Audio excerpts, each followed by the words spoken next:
प्रेम से बोलिए सूर्य नारायण की जय हो। आज आप सभी सुनेंगे सूरज भगवान की प्रेत कथा। एक ब्राह्मण था। वह सूरज भगवान का बहुत बड़ा भक्त था। नहाता धोआता कहानी कहता था पर कुछ कमाता नहीं था। ब्राह्मण घर में रहता तो ब्राह्मण की पत्नी हमेशा ब्राह्मण को एक ही बात कहती कि कहीं बाहर जाओ, कुछ कमा कर लाओ। ब्राह्मण की बातें सुन ब्राह्मण बहुत परेशान हो जाता था और घर से बाहर कहीं ब्राह्मण जाता तो आस पड़ोस के लोग उसे निकम्मा कहकर अपमानित किया करते थे।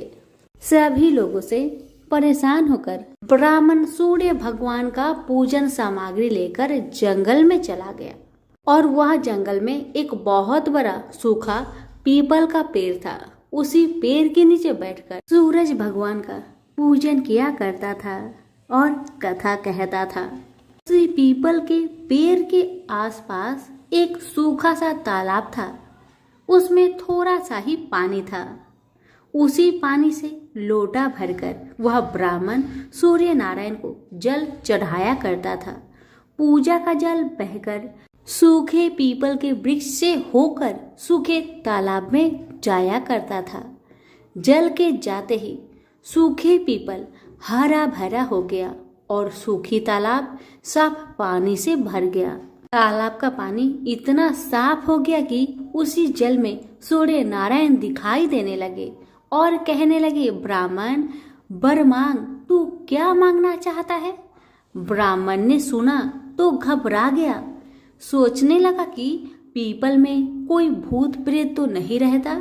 जब भी ब्राह्मण सुबह सूर्य नारायण का पूजा करता तभी आवाज आता। ब्राह्मण इस आवाज को सुन सुनकर बहुत चिंता में पड़ गया और चिंता के कारण उसका शरीर दुबला हो गया। ब्राह्मणी भी कभी कभार अपने पति ब्राह्मण से जंगल में मिलने आया करती थी। ब्राह्मणी ने जब ब्राह्मण को दुबला पतला होते हुए देखा तो उसने पूछा, ब्राह्मण देव, आप दिन ब दिन सूखते क्यों जा रहे हैं? इसका क्या कारण है? तब ब्राह्मण ने सारा कहानी बताया। तब ब्राह्मणी ने कहा कि आपकी पूजा के बाद ही आवाज आती है ना, मुझे तो ये लगता है कि सूरज भगवान स्वयं ही आते हैं। मुझे लगता है सूर्य नारायण आपके व्रत से प्रसन्न है। वह आपको वरदान देने के लिए आते हैं। इसलिए इस बार जब भी आपको आवाज आए तो आप घबराइएगा मत, कुछ भगवान से मांग लीजिएगा। ब्राह्मणी की बातें सुन ब्राह्मण बोला, मैं कैसे मांगू और क्या मांगू? मुझे मांगना तो आता ही नहीं। अगर ज्यादा कुछ मांगना हो तो कहीं कुछ भूल जाओ तो, इसलिए तुम ही कुछ ऐसा उपाय बताओ जिससे मैं एक ही बार में सारा कुछ मांग लूं। ब्राह्मण की बातें सुन ब्राह्मणी ने उत्तर दिया, ब्राह्मण देव, जब भी सूर्य भगवान आपसे वरदान मांगने को कहे तब आप इस प्रकार से कहना, 9 खांडे महल के अंदर सोने के पालने में पर पोते को दास दासियों द्वारा खिलाते अपने आंखों से देखो। इस प्रकार लंबी उम्र, महल, बेटे पोते, पर पोते और धन सब मिल जाएगा। क्योंकि जब धन होगा तभी तो सोने का पालना दास दासियां होंगे और आंखें घुटने ठीक होंगे, और तभी तो पर पोते को सोने के पालने में झूला झूला सकेंगे और देख सकेंगे।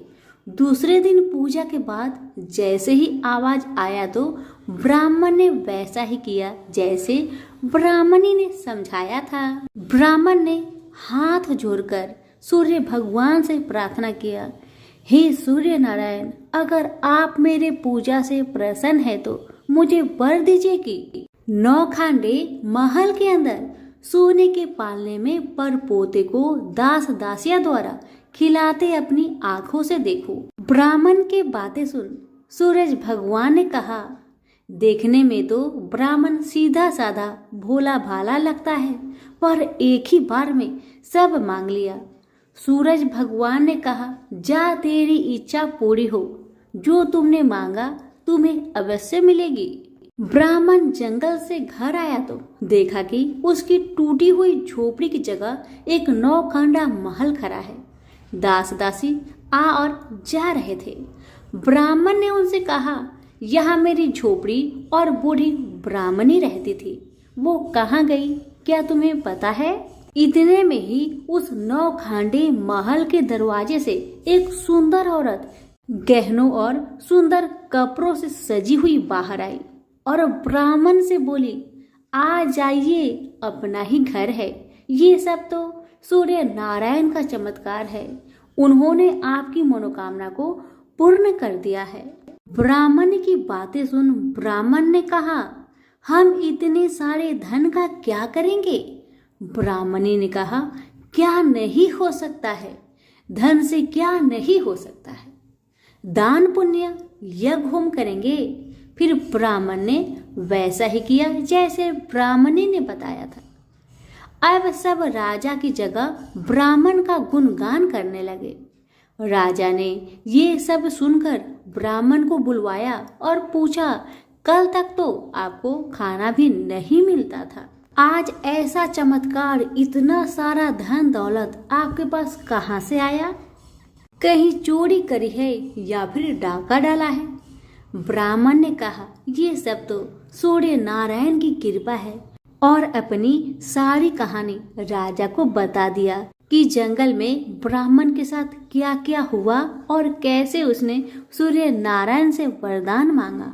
ब्राह्मण की बातें सुन राजा ने कहा, मेरे पुत्र नहीं है तो मुझे क्या करना चाहिए?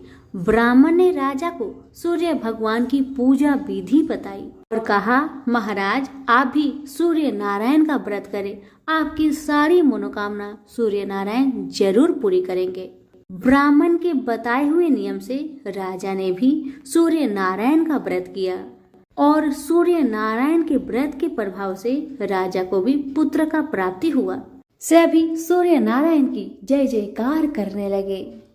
हे सूर्य भगवान, जैसे ब्राह्मण और राजा की मनोकामना को पूर्ण किया, वैसे ही सबकी करना। कहानी कहने वाले की, कहानी सुनने वालों की, हुक्कारे भरने वालों की, सबकी मनोकामना को आप पूर्ण करना। प्रेम से बोलिए सूरज भगवान की जय हो। सूरज भगवान रोज उठते और जग में प्रकाश देने चले जाते। एक दिन भगवान को लगा कि राणा दे सुखती चली जा रही है, तो राणा दे से पूछा कि तुम्हारे मन में क्या है? राणा दे बोली, मेरे मन में खीर खांड के भोजन की इच्छा है। भगवान बोले, मांगा भी तो क्या मांगा, ये तो हम रोज ही खाते हैं। राणा दे बोली, भगवान आप खीर खांड के भोजन जिमते हो, मैं तो खट्टी रब जिमती हूँ। भगवान बोले, राणा दे तुम झूठ बोलती हो, एक जैसा भोजन मेरी माँ हमको देती है। राणा दे बोली, सुबह आप मेरी थाली ले लेना, मुझे अपनी थाली दे देना, फिर आपको सब पता लग जाएगा। दूसरे दिन जिमते समय भगवान ने पानी के गिलास को टक्कर देकर गिरा दिया। माताजी बोली, तुम मत उठो, मैं दूसरा गिलास भर देती हूँ। माताजी गई, इतने में भगवान ने थालियां बदल दी। राणा दे ने तो जल्दी ही खीर खांड के भोजन कर लिए, पर सूरज भगवान को खट्टी राब भाई नहीं और थाली पर बैठे रहे। माताजी बोली, आज इतनी देर क्यों लगा दी? भगवान बोले, आज तो खीर खांड खट्टी लग रही है। माताजी बोली, राणा दे की थाली आपने क्यों ली? भगवान कहने लगे, माँ अपने घर में आप 2 जने और मैं जिसमें भी 2 भात, मैं नियम पालन वाला और मेरे ही घर में ऐसा होता है तो दुनिया में क्या होता होगा। घर में सबका खाना एक जैसा बनाओ। वहां से वो कुम्हार के यहाँ गए और बोले, 2 पेट की हांडी किस कुम्हार ने बनाई? रतन कुम्हार को लगा आज तो भगवान आए हैं, माँ जी तो 1 टका देती है, ये 2 टका देंगे। और कुम्हार बोला, मैंने बनाई। भगवान बोले, आज के बाद 2 पेट की हांडी बनाए तो तेरे सहस्त्र पेट कर दूंगा। कुम्हार बोला, मेरा तो 1 पेट भरना मुश्किल है, सहस्त्र हो गए तो मैं क्या करूंगा। मैं अब 2 पेट की हांडी नहीं बनाऊंगा। इस तरह सूरज भगवान ने दुभांड मिटाई। तो सभी मिलकर बोलिए, सूरज भगवान की जय हो। एक गांव में एक बूढ़ी माई रहती थी। वह रविवार के दिन अपने घर को गोबर से लिपा करती थी। उसका यह अटल नियम था। बुढ़िया माई रविवार के दिन भर निराहार व्रत रहकर शाम को अन्न निर्मित खाद्य तथा फल भगवान सूर्य देव को अर्पित करती तथा उस प्रसाद को सूर्य अस्त होने से पहले ही ग्रहण कर लेती। इसी नियम से प्रत्येक रविवार को पूजन करने के कारण थोड़े ही दिनों में बूढ़ी माई का घर धन धान्य से भरने लगा।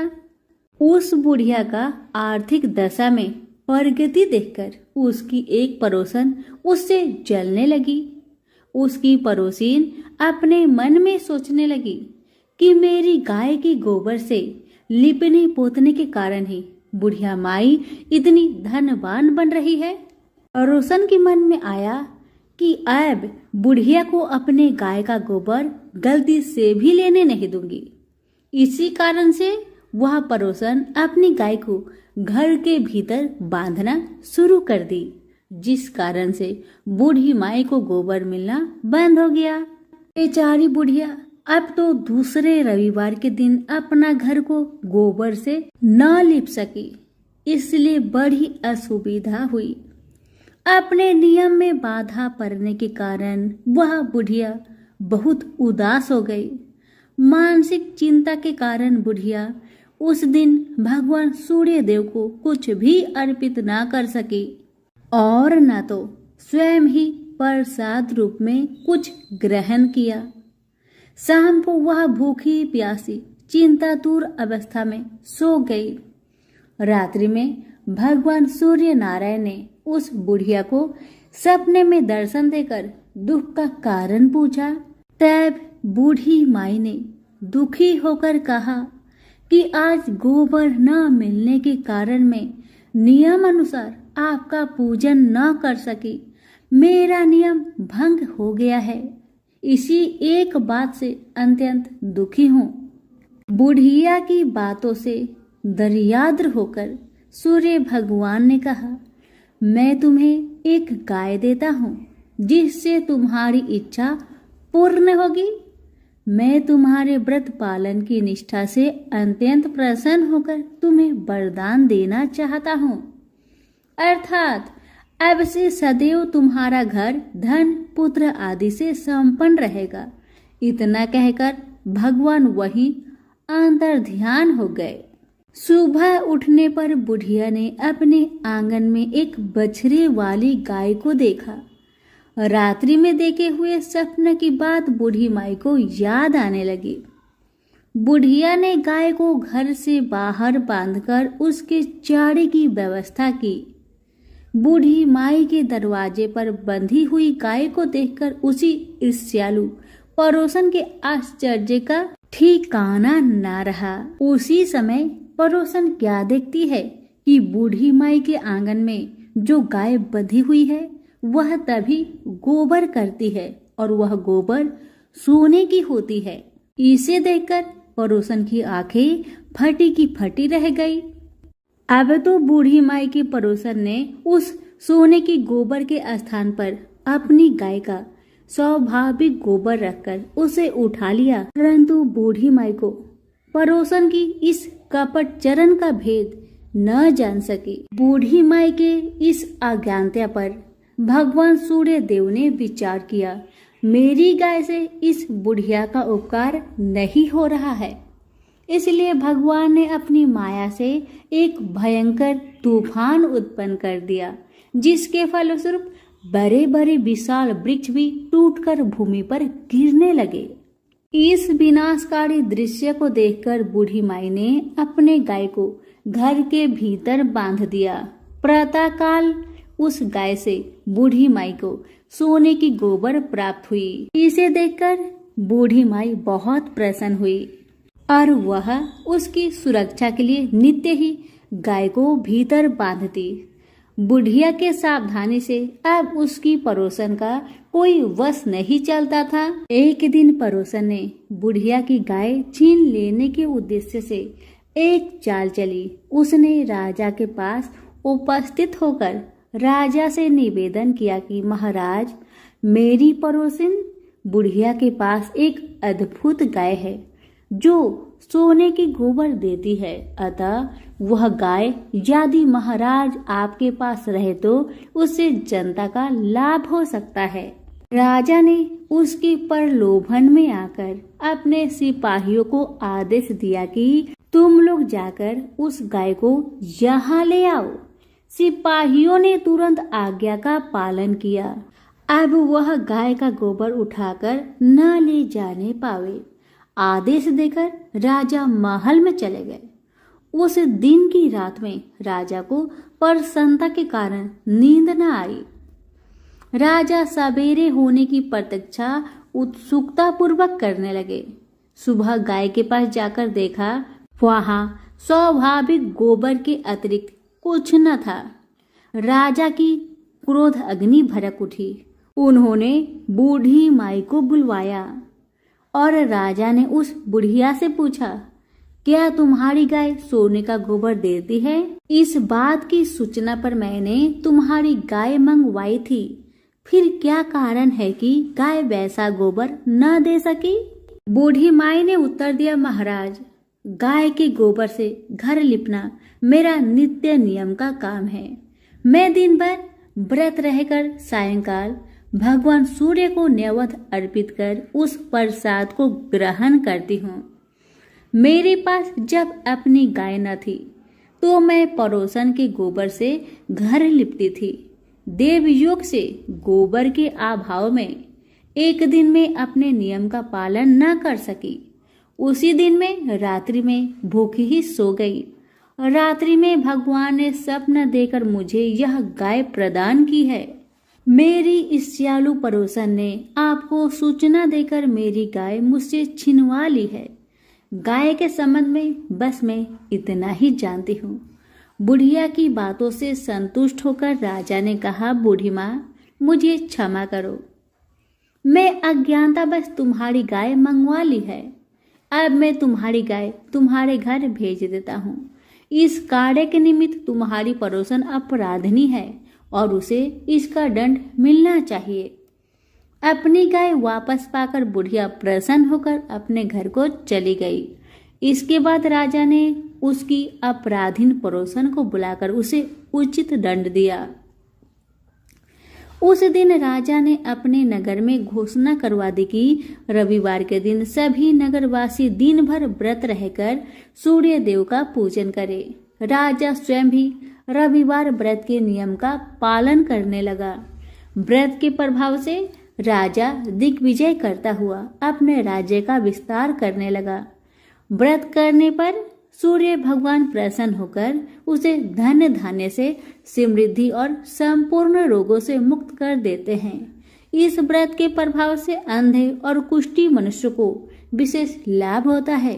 हे सूर्य भगवान, जैसे आपने उस बूढ़ी माई पर अपनी कृपा बरसाई, वैसे ही आपकी कथा कहने वाले, हुक्कारे भरने वाले सभी पर अपनी कृपा बनाए रखे।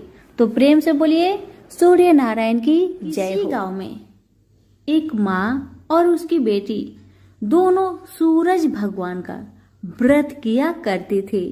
एक बार की बात है, दिन थी रविवार। उस दिन माँ और बेटी दोनों जन सूर्य नारायण का व्रत कर रहे थे। तभी माँ ने अपनी बिटिया से कहा, बेटी, मैं पानी लेने जा रही हूँ, तू 2 रोट बनाकर रख लेना और रोट को एक छोटा बनाना और एक बड़ा बनाना, क्योंकि जब सूर्य भगवान का व्रत किया जाता है उस व्रत में बनाई हुई भोजन को नष्ट नहीं करना चाहिए। जितना बनाया जाता है उसे पूरा खाना ही चाहिए। इसलिए माँ ने कहा, एक रोट बड़ा बनाना और एक रोट छोटा बनाना। बड़ा रोट माँ के लिए था और छोटा रोट बिटिया के लिए था। और माँ ने इतना भी कहा, बेटी रोट के आटे में नमक गलती से भी मत डालना, यह अलूना होता है।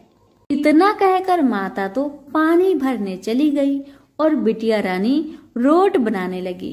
तभी सूर्य भगवान ने मन में विचार किए कि इस बिटिया का मैं परीक्षा लेकर देखता हूँ। परीक्षा लेने के लिए भगवान एक साधु महाराज के भेष धारण करके बिटिया के पास चले आए और कहने लगे, भिक्षा देहि भिक्षाम देहि। साधु महाराज की बातें सुनकर बिटिया कहने लगी, बाबा मेरी माँ का रोट बन गया है, पर मेरा रोट अभी बना नहीं है। मैं बनाकर उसमें से आपको दे दूंगी। लड़की की बातें सुन बाबा कहने लगे, सुनो बेटी, जो रोट बन चुकी है उसी में से दे दो, नहीं तो मैं यहाँ से चला। आप बिटिया क्या करती? बाबा को खाली हाथ जाने नहीं देना चाहती थी, इसलिए अपनी माँ का रोट में से थोड़ा सा रोट तोड़कर बाबा को दे देती है। और उधर जब माँ पानी भर के वापस आई तो रोट को तोड़ा हुआ देखकर बहुत नाराज हुई और बोली, धिये बाई धिये दे, रोटा मायली कोर दे, माहरो दे पन सारो दे। इसका मतलब ये है कि ए लड़की, मेरी रोटी का टुकड़ा दे दिया, मेरी रोटी मुझे साबुत दे। अब माँ अपनी बेटी को क्रोध के मारे मारने लगी। लड़की डर कर जंगल में भाग गई और एक पेड़ पर चढ़कर बैठ गई। भगवान ये सब तो देख ही रहे थे। तब भगवान ने सोचा, बेचारी लड़की को मेरे कारण घर से निकलना पड़ा, इसलिए इसकी रक्षा तो मुझे ही करनी पड़ेगी। अब सूर्य भगवान रोज उसके लिए चूरमे का एक लड्डू और एक लोटा पानी भेज देते थे। लड़की मजे से खा पी लेती और बैठी रहती। एक दिन एक राजा शिकार करके उधर से निकला। थकान मिटाने के लिए उसी पेड़ के नीचे आराम करने रुका। राजा ने अपने सेवक से कहा, प्यास के मारे मेरी जान निकली जा रही है, चुल्लू भर अगर पानी मिल जाता तो मेरे प्राण बच जाते। पेड़ पर बैठी लड़की ने यह बात सुना तो उसने चुल्लू भर पानी डाल दिया। राजा ने पानी पी लिया। अब पानी पीने के बाद राजा फिर कहने लगे, अरे सेवक, आधी जान तो मेरी बच गई, और एक चुल्लू पानी मिल जाए तो और जो बाकी जान बची है वो भी बच जाए। लड़की ने फिर से एक चुल्लू पानी डाल दिया। राजा ने पी लिया। राजा को बहुत आश्चर्य हुआ। उसने अपने सेवक से कहा, ऊपर अवश्य कोई है, तू ऊपर चढ़ और देख कौन है। सेवक ऊपर चढ़ा तो उसे लड़की मिली। लड़की ने सेवक से कहा, भैया तुम ये स्वादिष्ट लड्डू खा और पानी पी लो, पर राजा को मेरे बारे में मत बताना। कह देना कि ऊपर कोई नहीं है। पता नहीं राजा मेरे साथ कैसा व्यवहार करेगा। सेवक भूख प्यास से परेशान था। उसने लड्डू खाया, पानी पिया और नीचे जाकर राजा से कह दिया कि ऊपर कोई नहीं है। राजा ने सेवक से कहा, तू ऊपर गया तब थका हुआ था और आया तो तरोताजा दिख रहा है। नहाया और खाया हुआ मनुष्य छिपता नहीं है। मुझे संशय हो रहा है। मैं खुद ऊपर जाकर देखता हूँ कि ऊपर है कौन। राजा पेड़ पर चढ़ा। वहां सुंदर सी ब्राह्मण कन्या को पाया। राजा ने कहा, डरो नहीं, तुम बहुत सुंदर हो, मेरे साथ चलो, मैं तुमसे विवाह करना चाहता हूँ।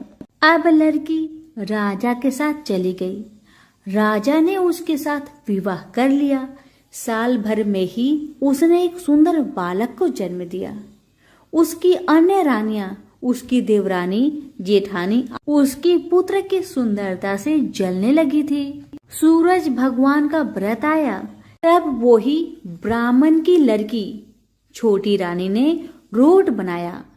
दूसरी रानियां ने राजा से कहा, तुम्हारी नई रानी को रोट बनाना नहीं आता, उसका बनाया हुआ रोट खाओगे तो आपका पेट दुखेगा, रानी खाएगी तो कुंवर का पेट दुखेगा। नई रानी ने यह बात सुन ली और उसने रोट को थाली से नीचे छुपा दिया और सूर्य भगवान से सहायता के लिए प्रार्थना करने लगी। राजा ने जब पूछा कि थाली के नीचे क्या है, तब उसने कहा कि मेरे गरीब पीहर से आया हुआ उपहार है। राजा ने थाली उठाई तो देखा कि उसके नीचे सोने का चक्र था। राजा ने कहा, वाह, गरीब पीहर बालों का ऐसा उपहार। नई रानी चुप रही। एक दिन रानी खिड़की के पास खड़ी थी, तभी उसने अपनी माँ को देखा जो दरिद्र अवस्था में छाछले बेच रही थी। उसने सोचा, माँ को यहाँ बुला लूं तो मेरी माँ यहाँ आराम से रह लेगी। इतने नौकर चाकरों में वह भी कुछ काम कर लेगी और किसी को पता भी नहीं चलेगा। उसने माँ को बुलवाया। रानी की माँ आते ही वही बात दोहराने लगी, धिये दे माई धिये दे, रोटा माइली कोर दे, माहरो दे पन सारो दे। रानी ने सोचा, कहीं सबको पता ना चल जाए कि मैंने अपनी माँ को इस तरह महल में बुलवाया है, मुसीबत हो सकती है। उसने माँ को चुपचाप एक कमरे में रहने को कहा और उस कमरे में बाहर से लड़की ने ताला लगा दिया। रानी की देवरानी जेठानी व अन्य रानियां राजा से कहने लगी कि नई रानी का व्यवहार संदेह पैदा करता है। एक औरत महल में घुसी थी पर वह बाहर नहीं निकली। छोटी रानी यह सुन ली। वह सूर्य भगवान से इस विपत्ति से बचाने के लिए प्रार्थना करने लगी। राजा ने वहां आकर उस कमरे की चाबी मांगी। राजा ने कमरा खोला तो वहां सोने का एक मूर्ति मिला। राजा ने पूछा, यह मूर्ति कहाँ से आई? रानी ने कहा, मेरे गरीब पीहर का उपहार है। राजा ने कहा, तुम्हारे गरीब पीहर से इतने कीमती उपहार आते हैं? मुझे तुम्हारा पीहर तो देखना ही होगा, हम वहां चलेंगे। रानी ने फिर सूरज भगवान से मदद मांगी। सूरज भगवान ने कहा कि मैं 1.25 पहर की व्यवस्था कर दूंगा, लेकिन फिर मुझे नगरी में उजाला करने जाना होगा। सूर्य भगवान ने जंगल में माया नगरी बसा दी। महल, झरोखे, बाग, बगीचे, रिश्तेदार आदि सब माया से बना दिए। महल की रसोई में कई प्रकार के व्यंजन बन रहे थे। राजा रानी का पीहर गए, सबसे मिलकर और खा पी कर रानी ने राजा से वापस चलने को कहा। राजा ने कहा, इतना जल्दी क्या है, हम तो अभी आए हैं, थोड़ा आराम कर ले। रानी ने बड़ी मुश्किल से राजा को वापस चलने के लिए मना लिया और वे रवाना हो गए। थोड़ी दूर जाने के बाद राजा को ध्यान आया कि उनकी कटार वहीं रह गई है। राजा ने सेवक को कटार लाने भेज दिया। सेवक वहां गया तो देखा कि वहां जंगल के सिवा कुछ भी नहीं था। कटार झाड़ी में पड़ी थी। कटार लेकर सेवक आया और उसने यह सब राजा को बताया। राजा को पहले ही शक था। उसने तलवार निकाली और गुस्से में आकर रानी से सच बताने को कहा। रानी ने सब कुछ सच सच कह डाला और सूर्य भगवान की कृपा और मदद के बारे में भी बताया। यह सब सुनकर राजा बहुत प्रसन्न हुए और रानी को सूरज रोट का व्रत अच्छे से करने को कहा। रानी का मान और बढ़ गया। हे सूरज भगवान, जैसा सुख उस लड़की को मिला वैसा ही सुख यह कहानी कहने और सुनने वालों को भी प्राप्त हो। तो प्रेम से बोलिए सूरज भगवान की जय। कथा अच्छी लगे तो लाइक शेयर जरूर करें। धन्यवाद।